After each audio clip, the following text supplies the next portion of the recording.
Donc on commence, je lance la session. Bonjour à tous et bienvenue dans cette session live de la série Les experts de Clinical Key Now, EMC Psychiatrie. Merci de nous avoir rejoints aujourd'hui pour suivre ce direct et interagir avec notre intervenant expert, professeur Louis GL.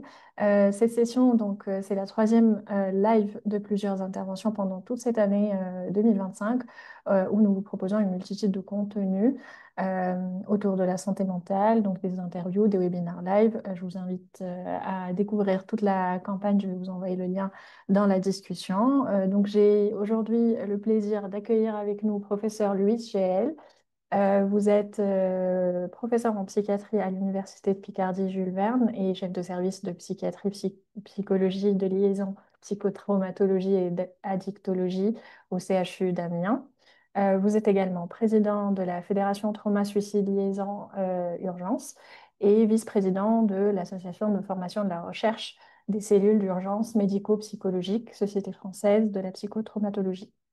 Et vous êtes enfin, du coup, auteur de plusieurs ouvrages sur les traumatismes psychiques, dans les plus récents, qui sont en psychotraumatologie, les mots du trauma, le langage intérieur en psychothérapie, en collaboration avec professeur Mathieu Guiter. Donc, je suis très heureuse de vous accueillir aujourd'hui avec vous, avec nous pour cette session live. Et c'est donc avec tout ce bagage que vous allez nous parler de votre article paru dans l'EMC Psychiatrie, disponible sur Clinical Key Now, comme vous le voyez à l'écran, qui s'intitule Solutions numériques en psychotraumatologie. Donc là, vais vous laisser la main pour partager votre écran. À vous la parole. Merci beaucoup de votre aimable introduction et de nous laisser ce temps-là de réflexion et de partage ensemble autour de cet axe sur la psychotraumatologie et quelles solutions numériques on peut considérer aujourd'hui comme accessibles pour les professionnels qui vont le solliciter. Pourquoi des outils numériques en psychotraumatologie? Eh bien, on entend parler tous les jours dans les médias de l'importance des traumatismes psychiques, de leur fréquence, de leur intensité, de la complexité aussi de trouver des acteurs de soins qui peuvent répondre à ces demandes, hop, et comment on va être capable de pouvoir mieux répondre avec des interventions grâce aux outils numériques qui vont être davantage personnalisées, davantage également interactives avec les personnes, et donc qui sont une offre, viennent consolider l'offre de soins qu'on peut être amené à présenter pour les patients qui vont venir. Et c'est vraiment aujourd'hui, on est à un carrefour de l'évolution des technologies qui nous permet d'envisager ces nouvelles démarches thérapeutiques et de venir renforcer et je pense aussi optimiser le parcours thérapeutique et avec également une dimension d'une plus grande accessibilité des soins en période où les besoins sont importants et pour les populations qui vivent dans des zones rurales, moins médicalisées, eh bien, ils pourront bénéficier de séances de thérapie assistée, notamment, on va en reparler, de chatbots spécialisés qui vont pouvoir apporter des premiers niveaux d'aide, hein. Et on est vraiment dans une réflexion sur comment la psychotraumatologie peut venir renforcer, étoffer, consolider euh, des dispositifs qui existent déjà. Je vous disais donc l'intérêt des outils numériques pour avoir une meilleure accessibilité aux soins, une meilleure personnalisation aussi des soins et l'importance de considérer que ces outils numériques peuvent ouvrir l'accès aux soins pour des personnes qui sont en territoire isolé, en zone rurale, en zone insulaire et qui pourraient bénéficier ainsi de démarches thérapeutiques grâce à ces outils technologiques.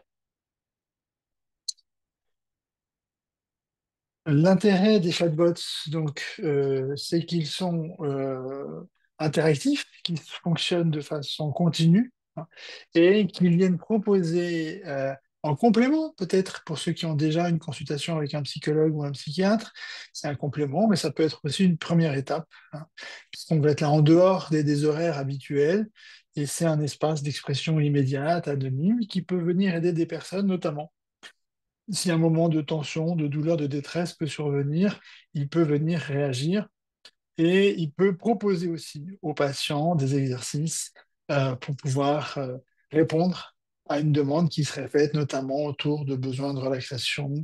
Et il peut également l'informer à ce qu'on appelle la psychoéducation et dans lequel certains chatbots sont en capacité d'apporter ces éléments. Vous voyez, si on était dans le cas d'un adolescent qui a été victime d'un accident, eh bien, il peut utiliser un chatbot pour exprimer son anxiété nocturne et avoir les conseils sur la gestion du stress, sur l'endormissement, dans l'attente du prochain rendez-vous qui est un peu plus tard avec le médecin psychiatre.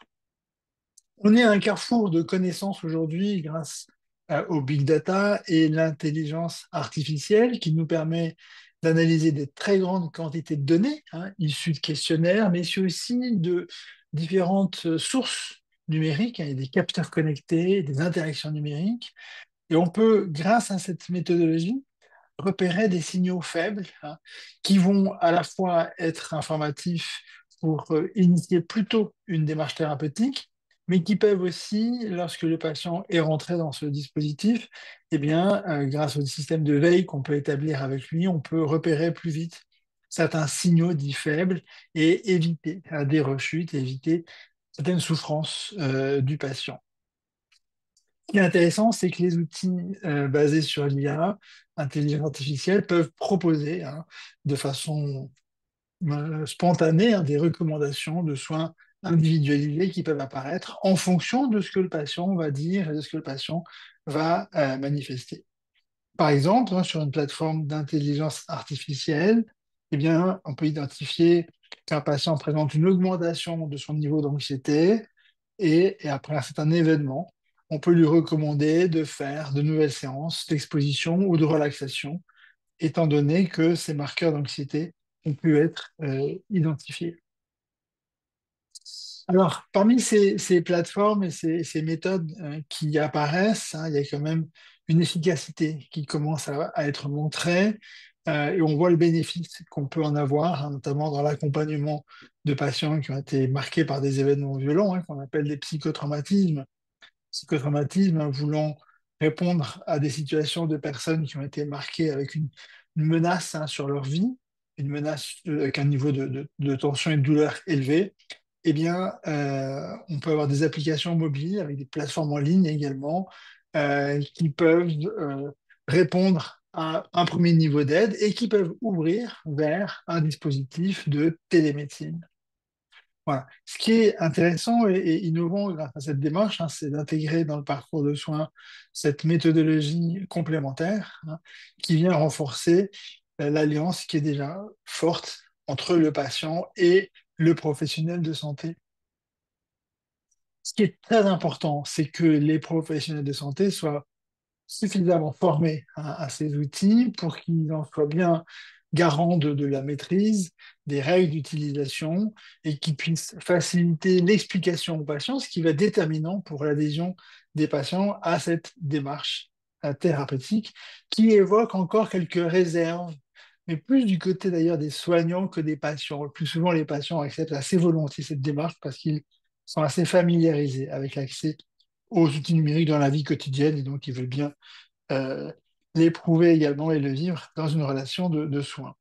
Alors, par exemple, un centre spécialisé peut proposer un parcours qui va combiner des séances de réalité virtuelle suivies par un chatbot, et puis on peut avoir aussi des questionnaires en ligne qui vont nous permettre de veiller sur l'évolution des symptômes.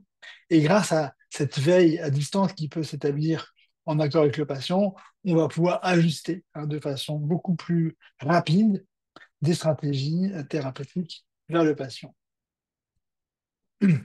Cette approche permet de considérer de façon beaucoup plus accessible ce qu'on appelle le phénotypage. Et là, donc, je vais vous parler du phénotypage numérique, qui désigne cette collecte de données qui est faite issue de différents marqueurs du comportement, des habitudes de vie, des réponses psychologiques de la personne, à l'aide des différents outils numériques qu'on peut mettre à disposition du patient.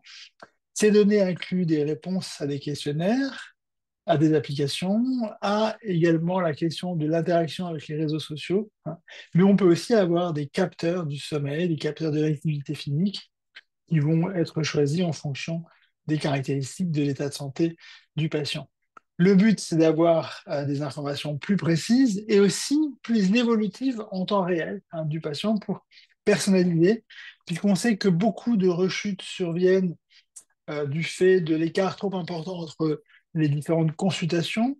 Et bien là, on vient consolider cela, puisqu'il y a un dispositif d'accompagnement journalier qui peut être proposé, qui peut intégrer les mesures des cycles de sommeil, qui peut intégrer les mesures d'activité motrice et faire le lien avec les différentes réponses aux questionnaires qui sont proposés aux patients pour pouvoir définir un profil personnalisé. C'est vraiment ça qu'on appelle le phénotype. Profil personnalisé à une situation de psychotraumatisme ou de stress post-traumatique. Donc, le phénotypage est utile à la phase initiale pour pouvoir considérer et caractériser le trouble post-traumatique. Et ce qui va être intéressant, c'est qu'on va pouvoir de plus en plus le combiner à d'autres sources d'informations qui vont nous permettre d'avoir une évaluation plus fine et mieux graduée sur la sévérité, sur la nature des différents symptômes. Et les algorithmes qui vont pouvoir être développés vont détecter de façon de plus en plus précise et fine des patterns spécifiques pour chaque patient. Et ça, c'est vraiment tout l'intérêt de la personnalisation de la démarche qui est offerte grâce à ces outils numériques. Et puis, j'insiste, on améliore ainsi la détection des premiers signaux de symptômes et on peut donc organiser, planifier la démarche thérapeutique qui va être faite. Donc, par exemple, un outil de phénotypage numérique identifie qu'un patient présente des troubles du sommeil, une irritabilité croissante et une diminution de l'activité sociale, eh bien, il va signaler au clinicien qu'il y a un risque élevé de troubles de stress post-traumatique complexes sur ce patient et va suggérer peut-être de modifier ou de renforcer les démarches thérapeutiques. C'est vraiment ça l'objet. Donc, on a vu l'évaluation, mais c'est aussi le traitement qui va être affiné grâce au recours au phénotypage, puisqu'on pourra ainsi adapter la fréquence, l'intensité et le type d'intervention en fonction des caractérisations du profil du patient, du profil ou phénotype du patient. Et certains outils vont nous proposer des modules thérapeutiques ciblés selon ce qu'on a pu identifier comme marqueur. Par exemple, davantage les questions des flashbacks, davantage la question de comment réduire l'hypervigilance qui est handicapante pour ce patient, ou bien réfléchir sur des actions autour de la régulation du sommeil avant d'être sur une prescription pharmacologique. On peut avoir des démarches plus fines qui peuvent être proposées. Donc là, on va être en phase de proposer un suivi dynamique du phénotype qui va nous guider, nous aider pour ajuster en temps réel la stratégie auprès du patient. Donc, un patient dont le phénotypage révélerait une forte hypervigilance et présence d'attaque de panique, il va recevoir en priorité, par exemple, des exercices interactifs de relaxation, puis une progression vers des exercices d'exposition graduée. Alors, concernant la prédiction des réponses au traitement, ça c'est intéressant parce que en général, on a du mal à faire ça dans la clinique conventionnelle. Et là, les outils qu'on utilise nous permettent d'être dans une approche prédictive, ce qui va être une caractérisation intéressante à pouvoir proposer aux patients. En effet, l'analyse continue des données issues du phénotypage permet de prédire l'efficacité de l'intervention. Et ces modèles prédictifs indiquent si le patient est plus réactif à telle ou telle stratégie thérapeutique ou psychothérapeutique. Il peut nous recommander ce profil de patient plutôt une approche TCC, plutôt une approche en réalité virtuelle, ou bien de rester centré sur le chatbot qui lui paraît compatible de façon plus pertinente avec les manifestations que le patient exprime. Donc ça peut aider à limiter les DRC et les erreurs dans le choix des approches thérapeutiques. Pour donner un exemple, comme on essaie de le faire à chaque fois, le phénotypage d'un patient montre une faible tolérance à l'exposition immersive. L'outil recommande alors de recommencer par un accompagnement avec chatbot et d'envisager une thérapie par réalité virtuelle. Alors, quels outils et plateformes intégrant le phénotypage nous pouvons considérer? Je vous ai dit, il y a certaines applications mobiles qui recueillent automatiquement des données comportementales et vont proposer des bilans évolutifs. Il y a des plateformes qui vont être associées à un suivi psychothérapeutique, qui vont adapter leur module en fonction des évolutions du profil phénotypique du patient. Et puis, il y a aussi l'utilisation de l'IA, de l'intelligence artificielle, pour interpréter ces données, ce qui va donner une adaptation fine du parcours de soins. Une application de suivi post-traumatique ajuste automatiquement la fréquence des notifications de soutien et la proposition d'exercices en fonction des variations d'humeur détectées chez le patient. Les outils numériques donc, utilisent ce qu'on appelle le traitement automatique du langage naturel, ce qui est vraiment essentiel de bien percevoir l'importance de ce repérage-là, puisque le TALN, ou traitement automatique du langage naturel, désigne l'ensemble des techniques qui vont permettre aux machines de comprendre, d'analyser et de générer du langage humain. Ces outils peuvent extraire des informations pertinentes à partir de textes écrits ou de paroles, en contexte clinique ou en auto-évaluation. Ils nous offrent de nouvelles possibilités pour dépister, évaluer, accompagner les troubles de stress post-traumatique.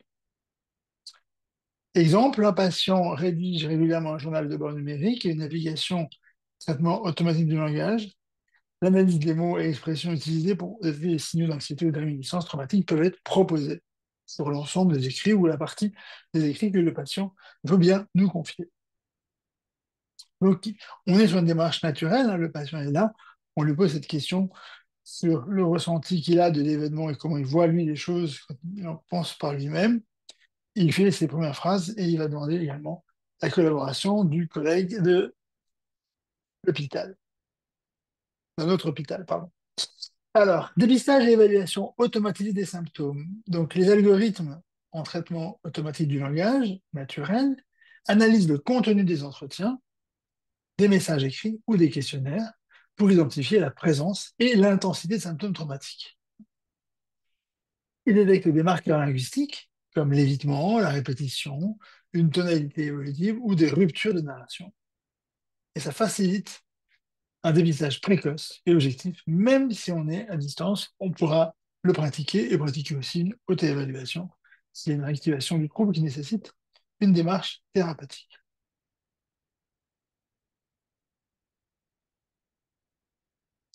Le traitement automatique du langage naturel adapte les interventions en analysant en temps réel le langage du patient et en proposant des réponses fluides accessibles.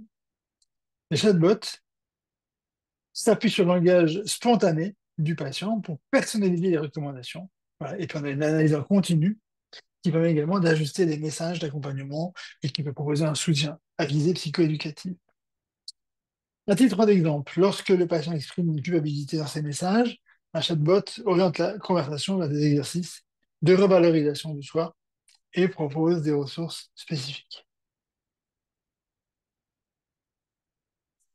Qu'est-ce qu'on peut offrir comme suivi ou veille longitudinale et détecter mieux les rechutes qui pourraient survenir? Donc oui, cet outil permet de suivre l'évolution du langage intérieur sur plusieurs semaines ou plusieurs mois. L'outil repère des variations dans les fréquences de certains mots ou expressions liées au stress ou à la détresse. Et puis, on peut avoir une alerte automatique qui peut être envoyée aux professionnels lorsque un symptôme précoce de rechute arrive, qui manifeste une aggravation peut-être symptomatique. Et donc, même avant de revoir le patient, on peut déjà avoir capté ces informations et d'avoir transmis cela pour un rendez-vous accéléré via le secrétariat. Donc, une application de traitement automatique du langage utilisée par un patient détecte une augmentation des termes liés à l'insomnie et au désespoir, ce qui déclenche une alerte au psychiatre pour réévaluation de la situation. Plusieurs applications, les plateformes intègrent déjà le traitement automatique du langage pour l'évaluation, pour l'accompagnement, pour la recherche. Les plateformes de télépsychiatrie utilisent ce traitement automatique du langage pour analyser les comptes rendus d'entretien et proposer des synthèses cliniques, et ça fonctionne très bien. Il peut aussi servir à la recherche en explorant les forums ou les réseaux sociaux pour étudier l'expression des traumatismes à large échelle. Une plateforme de téléconsultation, à titre d'exemple, en psychiatrie, génère automatiquement un résumé de consultation à partir des échanges textuels, facilitant le suivi et la coordination des patients. Alors, limite et perspective du traitement automatique du langage dans le domaine de la psychotraumatologie. La qualité de l'analyse dépend bien entendu de la richesse des données qui vont être recueillies. C'est pour ça qu'on avait même appelé dans le premier livre que vous avez cité tout à l'heure, Psychotraumatologie, les mots du trauma, on avait considéré que ce recueil peut être limité à quelques centaines de mots, et comme on fait des biopsies d'organes pour repérer un élément pathologique, on fait ici des biopsies de langage. On a écrit biopsie BIOPSY pour aller vers ce recueil et la finesse du recueil qui est essentielle pour pouvoir en extraire ensuite une information pertinente. Alors, bien sûr, une grande vigilance avec ce genre d'outil sur la confidentialité de l'outil, la protection des données linguistiques. Voilà. Et pour dire que le développement de ces outils demande une collaboration entre cliniciens, linguistes et ingénieurs pour garder et garantir la pertinence clinique. Une équipe adapte les algorithmes traitement automatique du langage naturel pour qu'ils tiennent compte des variations linguistiques et culturelles, évitant ainsi les faux positifs lors de l'analyse de ces messages. Bon. Je vais vous proposer, là, dans les minutes qui nous restent avant d'ouvrir à la discussion, comment on peut procéder à ce phénotypage, donc en termes de diagnostic et puis également en termes d'analyse du langage. Et là, je vais accéder directement sur la plateforme. Donc, je vais vous montrer comment moi, j'utilise ce dispositif dans la pratique de la consultation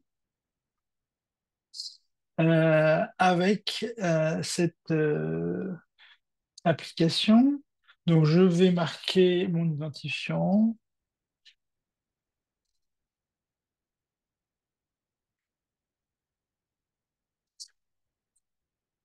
Bon, il y a une double validation parce que c'est voilà, pour mieux renforcer la sécurité.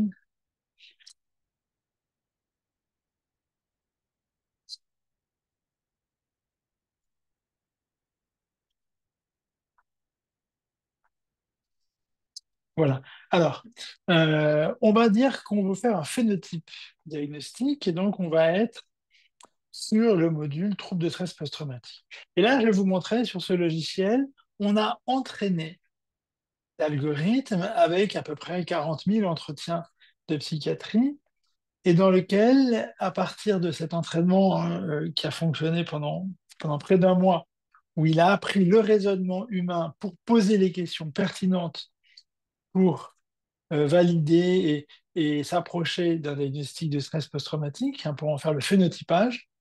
Et donc, vous allez voir, il nous a identifié à partir de ce travail-là des questions qui lui apparaissent importantes. Et en inscrivant également, donc, on met, je mets un code qui ne représente pas grand-chose. Je mets l'âge de la personne.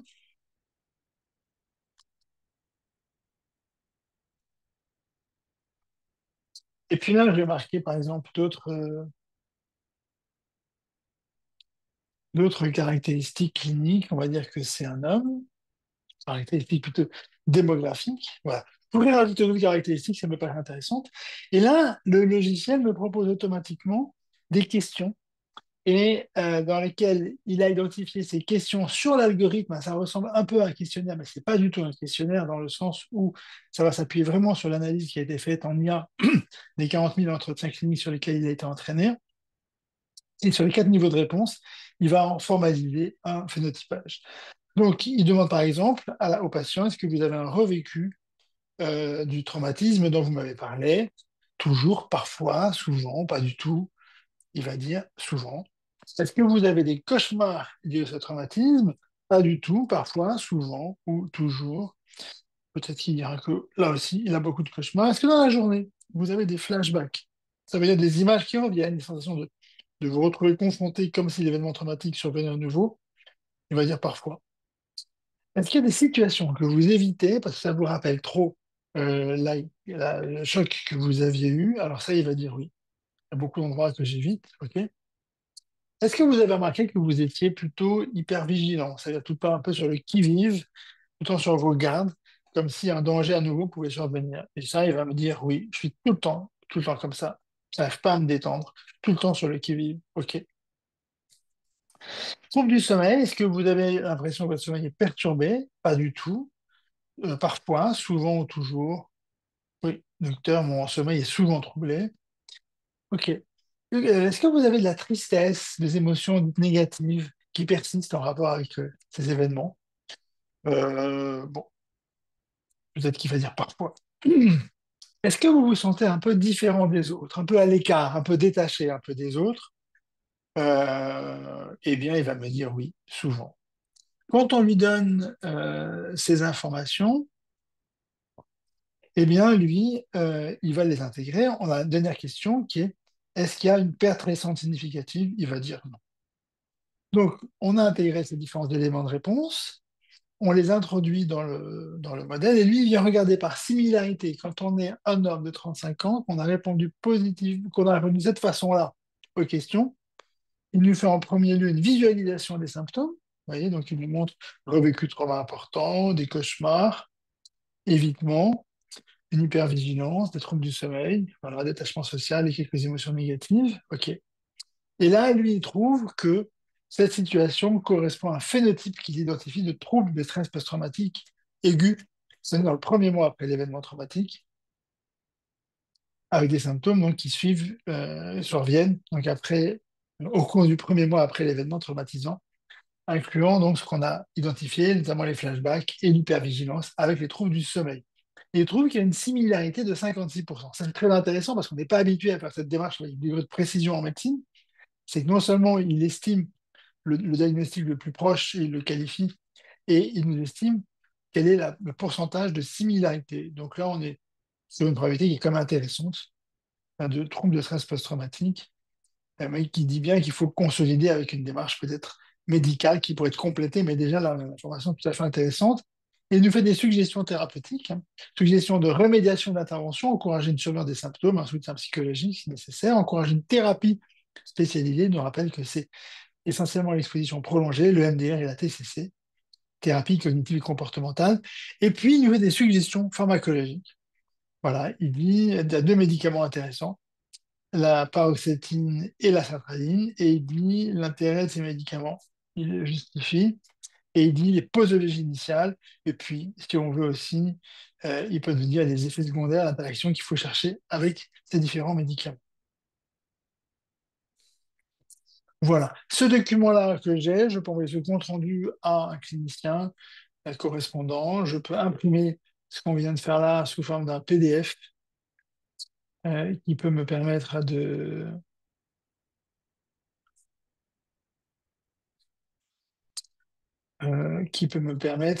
garder une trace,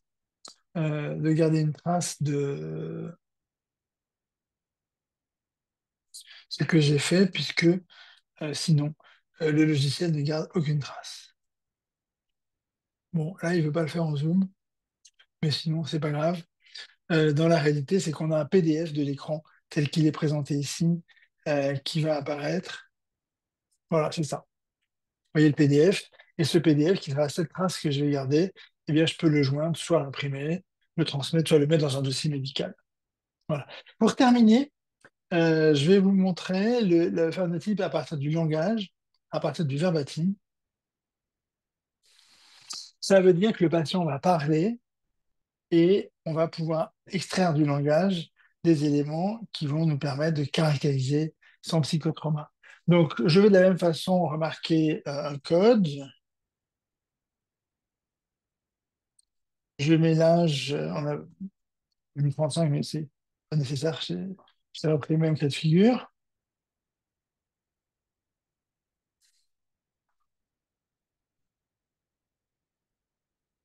L'externum. Bon, ok. On fait évaluer la détresse de 0 à 10, hein. Détresse légère, modérée, perturbant mais gérable. Il va me dire que c'est une détresse qui interfère avec sa activité de travail, donc je vais lui mettre 6, le score de détresse. Voilà. Et là, maintenant, je vais dire au patient de parler. Donc, ce qui va être intéressant, c'est que vous voyez, quand le patient va parler, là, est-ce que ça va fonctionner en Zoom? C'est possible. Non, ça ne fonctionnera pas. Zut. Ah si, ça fonctionne bien. Ok, très bien. Donc, vous voyez, euh, Là, le patient va parler, j'ai besoin, moi, de recueillir un vocabulaire sur l'ensemble de ce rectangle. Donc, j'oriente mes questions, je pose la question, quelles sont les pensées, à quoi vous pensez en ce moment par rapport à votre difficulté, quelles sont les pensées, les émotions qui vous viennent à l'esprit. Est-ce que vous pouvez verbaliser votre ressenti actuel ou soumettre un verbatim de ce que vous repensez de vous-même ou de votre situation? On peut l'envoyer le verbatim même à distance, ça m'arrive régulièrement de faire ça. Ok, donc là, vous avez vu que ça capte bien ce que je dis, mais là, je vais effacer ça parce que c'est ça qui m'intéresse.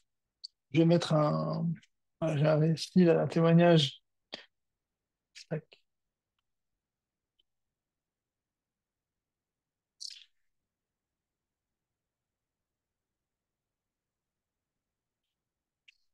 Ah, donc là, j'ai mis un témoignage.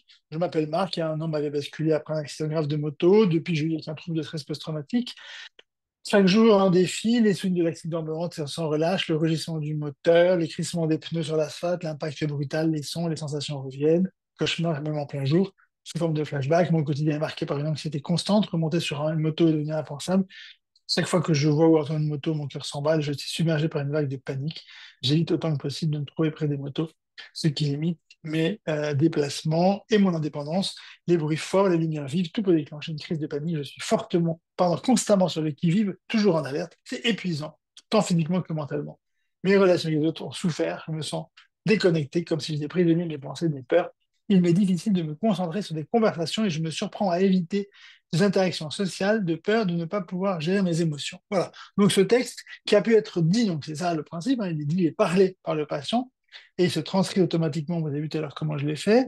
Je le relis au patient pour être sûr que c'est bien ce qu'il voulait me dire et puis ensuite je le lance dans l'analyse, mais c'est très important qu'on s'assure de la qualité de ce qui est introduit comme vocabulaire. C'est ce que je vous ai nommé la biopsie, voilà, qui est petite comme biopsie, mais bon, qui va donner une information. Donc là maintenant, il va rechercher donc les marqueurs sémantiques tels qu'on les lui a appris, les différentes catégories, et comment l'analyse de la linguistique nous permet d'identifier des marqueurs psychologiques et psychopathologiques de façon assez rapide avec la machine puissante que l'on a pu développer. Alors, qu'est-ce qu'il nous dit? Il analyse les similarités de fonctionnement psychologique. Ça veut dire qu'il regarde sur l'ensemble des traits psychologiques qu'il a identifiés. Il essaye de voir quels sont les traits qui ont l'air les plus caractéristiques du fonctionnement du patient. Et là, vous voyez, si je le mets en grand format, vous voyez que le trait qui apparaît le plus significatif, c'est pas celui-là, même s'il est présent, l'évitement. C'est pas le narcissisme, ça aurait pu l'être. C'est le trait schizoïde. Alors, c'est schizoïde qui n'est pas une notion qu'on utilise fréquemment. On peut aller chercher si on a un doute. Toujours écrit ici la définition de tout. Trait schizoïde, il nous dit ça veut dire un fonctionnement qui est marqué par un détachement des relations sociales, une préférence pour la solitude. Les personnes affectées ont souvent un affect restreint et montrent peu d'intérêt pour les interactions sociales. Lui, il trouve que c'est ça, aujourd'hui, dans le discours, pour lequel il y a une plus forte similarité. Beaucoup de prudence, hein, ce n'est pas un diagnostic de personnalité, c'est un diagnostic à partir du langage à un moment donné. Je explique ça au patient, j'en discute avec lui, voir comment il comprend ça, qu'est-ce que ça lui donne comme éclairage. Et c'est ça qui est très intéressant, cette discussion avec le patient. Ensuite, on va être sur la similarité psychopathologique. Et là, il va nous donner, dire qu'il y a beaucoup de ruminations qui fluctuent, hein. Il y a également, donc en violet, c'est les ruminations qui fluctuent. Une dimension de catastrophisation également importante, comme s'il y avait dans la tête une façon de se répéter des choses qui donne une dimension encore plus grave. Et puis, il y a comme de la tristesse de façon importante. Voilà. Et puis, de l'évitement. Voilà. L'évitement, ça veut dire comme si la personne évite de se confronter au problème, ce qui est un pilier fréquent du syndrome de stress post-traumatique. Donc là, il voit une similarité phénotypique, 59% de rumination, 29% de négativation, 6% de catastrophisation et 6% d'évitement. Et il dit ce phénotype, il est compatible avec le diagnostic de trouble de stress post-traumatique, un trouble anxieux ou un trouble dépressif. Hors de croissance, hein, ça veut dire que le plus important pour lui en termes de probabilité, c'est quand même qu'on ait ici un trouble stress post-traumatique. Voilà. Euh, c'est tout ce que je voulais vous dire pour le logiciel. Je vais revenir si je peux. Non, je serais bien revenu. Je vais essayer de revenir pour terminer, pour vous remontrer le partage de la dernière diapo, pour vous remontrer les ouvrages de référence, en plus de l'article qui vous a été rappelé tout à l'heure, qui est tout à fait intéressant. Voilà, on a ces références-là. Voilà. Que je vous recommande, voilà.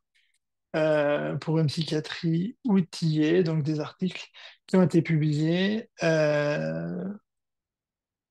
dans l'Encéphale récemment, ces derniers jours, pour une psychiatrie outillée, un article donc dans la revue de médecine des catastrophes et un article dans la revue de l'EMC qui vous avait été cité en introduction puisqu'il est à l'origine de cette séance de webinaire que nous faisons ensemble.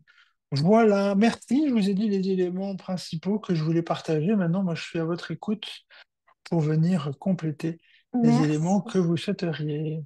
Merci. Alors, merci beaucoup. Je reprends juste la main pour la partie questions-réponses. En effet, on a une petite question sur le box QR. N'hésitez pas, hein, pour ceux qui sont toujours là, à poser vos questions en direct. Là, on essaie de les traiter. Donc, question pour vous, professeur GL. Bonjour, que se passe-t-il dans l'évolution d'un patient qui présente une dissociation chronique, tout stress de réactivation s'accompagnant d'amnésie dissociative? Alors, ce qui est intéressant, c'est que, alors, notamment, la méthode que je vous ai présentée sur l'analyse du langage, moi, que j'utilise beaucoup aujourd'hui, me permet de ne pas avoir l'exigence de la remémoration de l'ensemble de l'événement.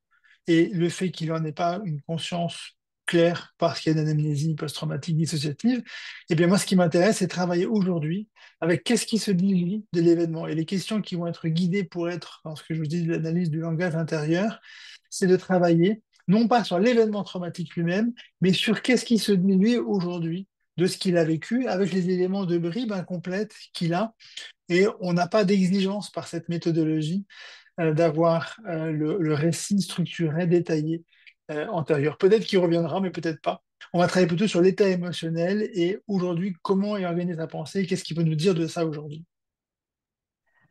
Très bien, merci beaucoup de votre réponse. Et on a aussi un commentaire qui dit présentation passionnante. Donc on voit Merci. bien que vous avez bien retenu l'attention de nos spectateurs et spectatrices. J'ai pas d'autres questions, donc je pense qu'on peut conclure la session. On a dépassé un petit peu le temps. Donc merci beaucoup à vous déjà, professeur GL, pour cette présentation passionnante, comme dit par nos participants. Merci aussi à nos participants de votre participation. Vous pouvez nous suivre sur nos réseaux sociaux pour suivre toutes nos actualités et on vous donne rendez-vous en octobre pour la prochaine session live sur les états mentaux à risque avec Dr Christophe Lemay. Donc, un grand remerciement pour vous aussi. Alors, je vois juste une question avant de conclure. Oui. Je voudrais savoir comment le logiciel réagit à des discours très différents. Le logiciel, il fonctionne par analyse des similarités par Mhm. l'approche de la psycholinguistique. Donc, on a entraîné le logiciel avec des milliers de verbatims, ça veut dire d'extraits d'entretien, dans lequel des experts lui ont appris à repérer comment ces différents marqueurs sémantiques, eh bien, un marqueur émotionnel, cognitif, temporel, indiciel, sont liés à telle ou telle caractéristique clinique.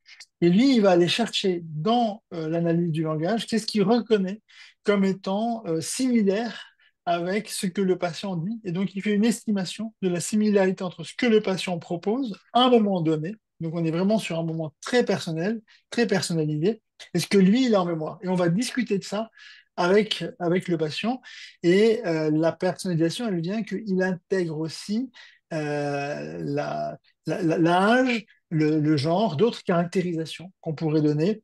Et puis, on développe un travail pour également pouvoir faire cette démarche-là dans différentes langues et ce qu'on appelle des langues mineures, donc des langues étrangères pour le pays où on se trouve. Aujourd'hui, il fonctionne en anglais, en arabe, et on veut le développer pour d'autres langues, pour que le patient puisse parler dans sa langue et que le clinicien puisse être aidé, y compris lorsque le patient s'exprime dans un langage qui n'est pas le langage du clinicien. Très bien, merci beaucoup. Alors sur ce, on va conclure pour de vrai cette fois-ci. Si vous avez d'autres questions, n'hésitez pas à nous les écrire sur cs.france@eldevir.com et on va la transmettre à professeur GL pour vous répondre.